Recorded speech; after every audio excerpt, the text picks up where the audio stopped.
How's it going, everyone? I'm coming to y'all with yet another knife review. This one is on the Templar Liberty Mini. Okay, this is an OTF knife, so if you live in a state or a country where automatic knives are not legal, you may want to go ahead and click away, because obviously this won't be of very much use to you.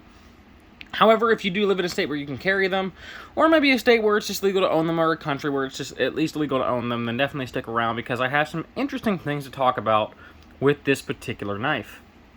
So, before I get into it, I do want to say that this was purchased locally at a knife shop that has since closed down, and I got a little bit of information from the owner of the store, and I reached out to the company directly because they're a Texas-based company. They're actually based out of Waxahachie, Texas, which is about a 2-hour drive from where I live. It's right in the Dallas area, and so I was curious because they're relatively local. And I called them and I decided to have a couple conversations. And I did preface everything with, hey, I'm a reviewer on YouTube. I would like to ask a few questions about your products, about this one in particular, and get some more information.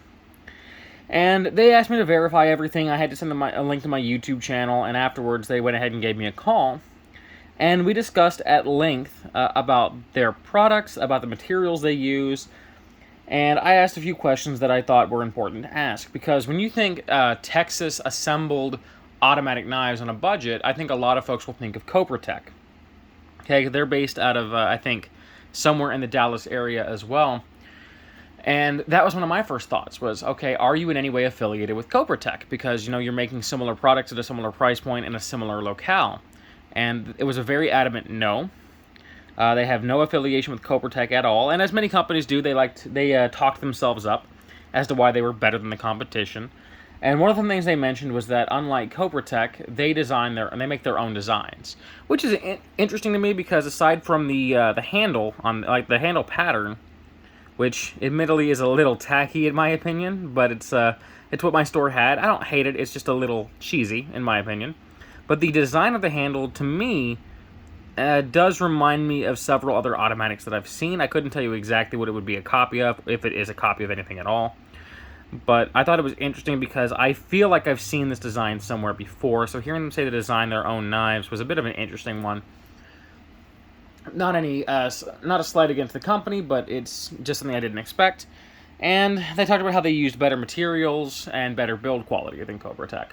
Now, I've never handled a Cobra knife. I can't speak to their overall build quality. But I can tell you that this thing does feel very sturdy. And one of the questions I asked was, where are they made? Okay, because it's Texas built is what I kept seeing everyone say. And the answer that I got was that they were designed and assembled, at least partially, in Waxahachie, Texas, but the parts were made over in China. All right, and so that's something that led me into more questions, which the main one being, is this blade actually what it's marked? Okay, because it's marked 440C. Or is it a Chinese equivalent? And this was probably the most interesting part of this phone call. You guys know, I'm going to give everything to you straight. I'm going to be honest with you. I'm not here to service any companies, and if I think someone's BSing me, I'm going to call it. And maybe he just misspoke, or maybe he was just misinformed, but he said it was a Chinese equivalent of 440C. Which, if that was true, this would be a 9CR18, not a 9CR18, a 9CR18MO, not a 9CR18MOV. That would be 440B. Just 9CR18MO would be the Chinese equivalent of 440C. However, this is the interesting thing. He then informed me that the supplier he was getting it from referred to it as 5CR15MOV. Now, steels can be a bit of a tricky subject, and maybe he misspoke, because 9CR18MO, 5CR15MOV, they're similar sounding steels, so it's possible he just got his wires crossed. But if it actually is 5CR15MOV, that is not Chinese 440C. Okay? It's just not. 5CR15MOV would actually be the equivalent of X50CRMOV15 or X55CRMOV15, which is your Swiss Army knife steel. And the things you find in Wagner and Victorinox Swiss Army knives. Other steels that it would be very comparable to it would be very close to 4116 Krupp. Okay, that's what 5CR15MOV would be most comparable to.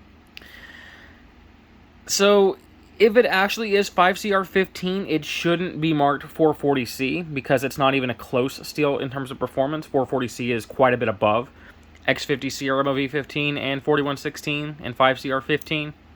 So, I don't know. Just kind of a thing I felt like mentioning right there off the bat. It's possible he misspoke and he meant to say 9CR18. But I'm telling you what he told me. I was writing everything down as I was on the phone call. This is the information I was provided. All right. Okay, so let's go ahead and move into the review now, when I have all that out of the way. Here we have the packaging. Templar knife, a cut above on the top there.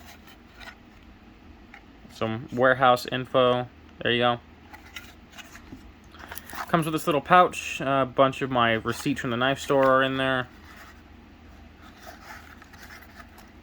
And you can see, thank you for purchasing a Templar knife. We back our products with a lifetime warranty. Activate your warranty at templarknife.com. Select the warranty tab on the top and fill the information. Again, we appreciate the business and hope you enjoy your purchase. And you have your Facebook and Instagram info. And I did go ahead and set this up with a warranty just in case something happened to it. And this receipt's fairly faded, but you might be able to see. Let's see, which one of these was it? Okay, that was the overall purchase. Yeah, it's pretty faded and you can't really see what's on here anymore, but this price tag of $37.24 is actually what I paid for the knife because I've been good friends with the owner of that knife store for quite a while. I always get a discount, and he was preparing to close everything down. So I asked him, what's the best price you're going to give it to me for? He offered it to me for around that, for $35, and I jumped on it. And I said, yeah, I'll definitely take that, because the actual retail price, and this is about $80. And then here we have the pouch that it comes with. Just a simple nylon pouch with a clasp. Interestingly enough, this is also something you get from Cobra Tech, which is another reason why I was wondering if this was affiliated with Cobra Tech. But in case you want to carry it on the belt, you have that option. Okay. Velcro closure. You have a hard time getting that over any kind of thicker nylon belt. But it's there. Quality of the pouch is pretty average, pretty standard stuff. Nothing really crazy going on there. But I like to show the packaging. This is going to be a bit of a longer review because I have a few things to say. Okay, so here we are, the knife. So yeah, again, keep that price point in mind, about $80. This is the standard version or the budgetary version. There is also a premium version. Okay, and that premium version I think is around $170. And the differences between this one and that one is that one has a D2 steel and a aircraft grade aluminum handle. I think it's 6061 T6 aircraft aluminum. Whereas this, again, it's the supposed 440C, as I was informed, 5CR15 MOV blade, and a zinc alloy, a cast zinc alloy handle, which is quite a bit heftier. Leading into this knife's weight, which is actually kind of a weird point for me to start with. I usually start with the blade, but I'm going to start with the weight on this knife. You're looking at about 4.5 ounces for what is a relatively small overall knife. So keep that in mind. You are looking at a heftier blade. If you don't like heavy knives, this probably won't be for you. I will go ahead and show you how it rides in the pocket. I don't have my little pocket with me. I can't seem to find it, but I do have, just use this washcloth for reference. Here's how your knife will carry. So I'm actually okay with that. That's reasonably deep, but I still have something to grab onto it by. And you can actually reverse that pocket clip around. You just spin this off, take this clip, move it over here, spin that back on, and then boom. It can be carried to left or right hand side. And being an OTF, it's obviously ambidextrous for use. But enough babbling. I know, long video. A lot of you probably already have clicked away by now. Let's jump into the actual review. So how does the blade perform? And that's the interesting question, because I went through quite a lot of cardboard with this to test the edge retention. And it's weird because in my cutting performance with it, it performed much better than a 5CR15 MOV should perform. It performed far better than a Victorinox X55CR MOV 15 blade or a 4116 Krupp blade, which led me to further question if he had just misquoted me about what the steel is, or if this thing had a hell of a good heat treat on it, because in my cutting performance, this performed around the likes of 8CR 13 MOV, just shy of like a Gonzo 440C. it really did have very impressive cutting performance considering what I was told that it was. Because if this really was 5CR15, again, unless it had an amazing heat treat, it should have dulled around half that time. So I actually experienced pretty solid edge retention out of the knife. In terms of slicing performance, it did okay. And the reason why it only did okay is we have a very thick stock blade, if you can tell that, very thick blade with a mid-blade flat grind, leading to a somewhat thick edge. So this doesn't have like super slicey qualities to it. It's a little bit more like it was wedging its way through the cardboard. It still performed pretty well, but it was definitely not an amazing slicer. I'm going to be honest with you, it just wasn't. It's the nature of a thick blade combined with this kind of grind. You never want a mid-blade flat grind on something this chunky. Okay, if you're going to start a flat grind mid-blade down, it needs to be a wider blade to give it a longer time to reach that edge and thin out. Or it just needs to be on a thinner stock. So, slicing-wise, it was okay. Edge retention-wise, it did pretty well. The coating has held up pretty remarkably. You can see this is a two-tone blade with a black coating here, and in the fuller, and then a satin polish around the upper flat. And that coating has held up really well through all of my cutting with it. In terms of the blade shape, you can get this in a drop point, which is what you're seeing here, a Tanto blade, and a dagger-shaped blade in plain edge or partially serrated for each option. Okay? And again, this one, the standard version, has their supposed 440C, but the premium version uses D2. Now, whether or not that's real D2 or Chinese D2, I did ask about. And some pretty interesting conversation there. The person I spoke to on the phone was informing me about the cost of real American D2 and how expensive the steel was, and why a lot of people were using Chinese D2, and he was hyping up that the version of Chinese D2 he was using on his is better because it's a powdered D2. It is Chinese D2, but it's powdered D2, and it's so close that even a steel tester could not identify the difference. I can't speak to that. I don't have that version. I couldn't tell you how it performs, but this is what he told me, so I figured I'd go ahead and tell you guys. And I believe that the premium version also has a few different blade shapes and blade designs. They don't use the same exact pattern for their premium blades. So that's the blade. Length is about 2 3/4 inches long, so it is a relatively small blade, great for EDC, and I have put this in quite a bit of EDC rotation. It is legal where I live to carry automatic knives, so I've been doing it, and I admittedly love having it in the pocket. It's just so fun to fidget with, and it's also really convenient to just pull this out, hit that lever, cut what I need to cut, pull it back down, and go about my day. I found it to be just such a quality of life improvement over a lot of other folding knives that I do EDC this quite frequently now. It is one of my primary everyday carry knives. Yeah, the grind isn't great, but I'm willing to take the bad with the good, So, in terms of deployment speed, it does come out very quick. But I will let you guys know that it has a very stout spring in here. Okay, this thing is actually relatively tough to actuate. It took me a little while before I had the thumb strength built up for it. Compare this to something like a Lightning OTF, this thing is about twice that stoutness, if not more. I love handing this off to friends and relatives and watching them try to open it for the first time because they really do struggle with overcoming that spring. Whether a strong spring is a good thing or a bad thing, I don't really know. I've not been in the automatic knife world all too long. I've never really dabbled too much with them. I've owned a few, but I never delved into all the technical details. So if you're more experienced with automatic knives than me, leave in the comments down below whether or not that's a good thing or a bad thing. But it does have a very strong spring that you have to get ready to overcome. Luckily, our deployment switch, or lever, or button, or whatever I'm supposed to call this, is very nicely jimped so that we can get a very good purchase on it, which makes it very difficult to slide off of. It also acts as a nice thumb ramp whenever we're cutting with the knife to ensure we don't slide forward. Lockup, it is an OTF, so we are going to have play. No way around that. Up and down, just a bit. Side to side, just a bit. But it's actually better than many OTFs that I've handled. It really does feel very high quality, all things considered. And that is a thing. It's like the parts may be made in China, it may be partially assembled there, but it really does feel like a very quality knife. And it kind of just comes back to show that Chinese does not mean bad. Okay, and it is, I think technically they say Texas built, so, you know, as a Texan, that definitely appealed to me. I definitely liked that little bit of local pride kind of thing going on. But yeah, deployment, very fast, decent lockup, all things considered. Just had to get used to overcoming that very stout spring.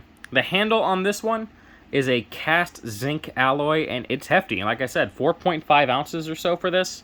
It's a chunky boy.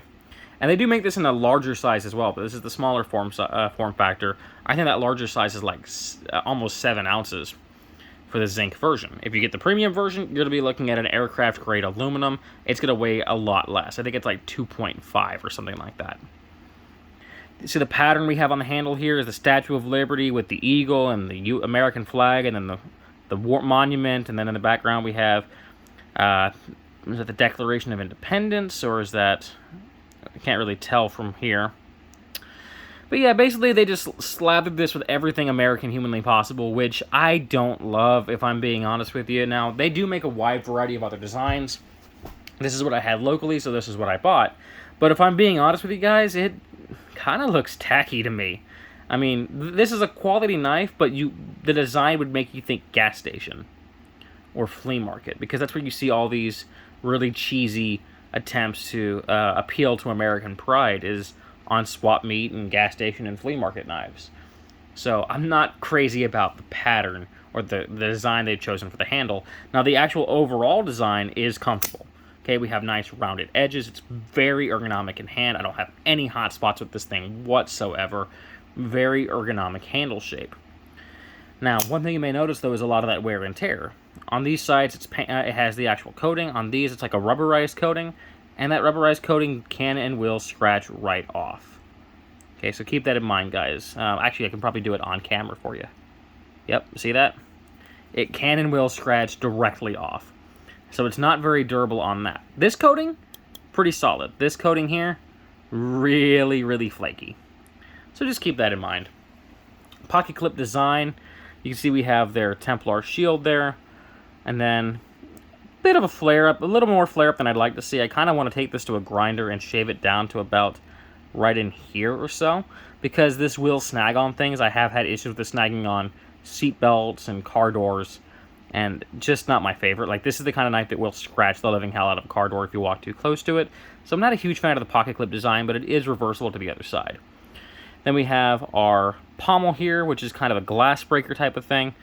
A neat feature to throw onto a knife, I suppose. There's no real downside to having it. It's kind of a gimmick because you're not likely to ever be using this in that role. But it is nice to know you could if you had to. It does have a practical application, though, as kind of an impact weapon or Kubaton-like weapon by holding the knife like so. And then we have a less lethal impact weapon on the knife itself. I say less lethal because you hit somebody in the temple with that, you very well could still cause irreversible damage, but it should be less lethal than the blade. So that's the handle. Price point about $80. It is kind of steep for a lot of people, considering it's, you know, mostly made in China. However, if we look at a lot of Chinese companies these days, it's not really that far-fetched. And for me, even though I only paid around $35 myself, I think that I would pay $80 for this with a different handle scheme.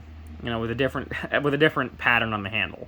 I think I would. The quality is absolutely there. It feels very solid in hand. I don't like taking it out of my pocket. I do carry this a lot, and I do get a lot of use out of it. So, you know, take everything I've said with a grain of salt. I just wanted to let you guys know what Templar themselves told me.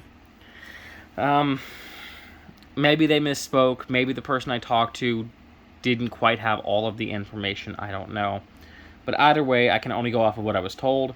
And I wanted to go ahead and let you guys know so you can decide whether or not it's worth the money for you. If you have a Kopertek knife, I would love to see you pick up one of these and do a comparison to see which is truly the better bang for their buck. I've never handled one.